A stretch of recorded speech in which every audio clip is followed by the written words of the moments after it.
ampalaya with egg. Sinong kumakain ng ganito mga ka-Benz? Dalawang malalaking ampalaya ang gagawin ni Benz Love. Ayan mga ka-Benz.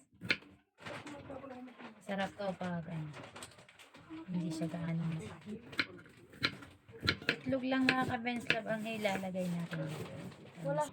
Lalagay natin maraming kamatis ang gagawin natin.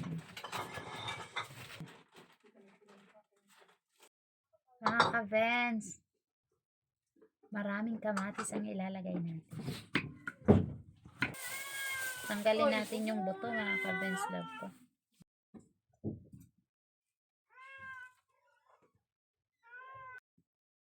Naghiwa tayo ng sibuyas mga ka-Benz. Sibuyas at bawang.